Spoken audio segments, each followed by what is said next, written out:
পাপের ফল পাচ্ছে ওবায়দুল কাদের। জুলাই গণঅভ্যুত্থানের পর দেশ ছেড়ে ভারতে পাড়ি জমানো আওয়ামী লীগের সাধারণ সম্পাদক ওবায়দুল কাদেরের শারীরিক অবস্থা অত্যন্ত আশঙ্কাজনক। বর্তমানে তিনি কলকাতার বাইপাস সংলগ্ন অ্যাপোলো হাসপাতালে লাইফ সাপোর্টে রয়েছেন। পারিবারিক ও হাসপাতাল সূত্রে জানা গেছে, বার্ধক্যজনিত নানা জটিলতায় ওবায়দুল কাদের দীর্ঘদিন ধরে অসুস্থ ছিলেন। কলকাতার নিউটাউন এলাকার একটি বাড়িতে অবস্থানকালে তিনি অক্সিজেন সাপোর্টে ছিলেন। তার শারীরিক অবস্থার চরম অবনতি ঘটে এবং তিনি প্রায় সংজ্ঞাহীন হয়ে পড়েন। তাকে দ্রুত হাসপাতালে নেওয়া হলে চিকিৎসকরা নিবিড় পর্যবেক্ষণে রেখে ভেন্টিলেশনে নেওয়ার সিদ্ধান্ত নেন। হাসপাতাল কর্তৃপক্ষ জানিয়েছে, তিনি চিকিৎসায় কিছুটা সাড়া দিলেও তার অবস্থা এখনও স্থিতিশীল নয়।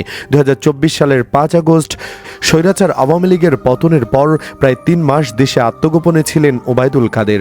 পরবর্তীতে নভেম্বর মাসে তিনি সীমান্ত পেরিয়ে ভারতে প্রবেশ করেন। গত জুন মাসে বিবিসি বাংলাকে দেওয়া এক সাক্ষাৎকারে তিনি নিজেকে আওয়ামী লীগের সাধারণ সম্পাদক হিসেবে দাবি করেন এবং বর্তমানে কলকাতায় অবস্থান করছেন বলে নিশ্চিত করেন। সেই সাক্ষাৎকারে তিনি জানিয়েছিলেন, রাজনৈতিক পরিবেশ অনুকূলে এলে তারা গণঅভ্যুত্থানে দমননীতির বিষয়ে অনুশোচনা বা ক্ষমা চাওয়ার বিষয়ে বিবেচনা করবেন।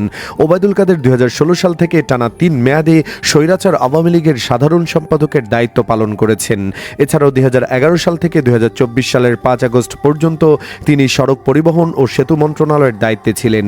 নোয়াখালী 5 আসন থেকে তিনি 4 বার সংসদ সদস্য নির্বাচিত হয়েছিলেন। ভারতে অবস্থানরত এই রাজনৈতিক নেতার সর্বশেষ শারীরিক অবস্থা নিয়ে আওয়ামী লীগের নেতাকর্মী ও রাজনৈতিক মহলে ব্যাপক চাঞ্চল্যের সৃষ্টি হয়েছে।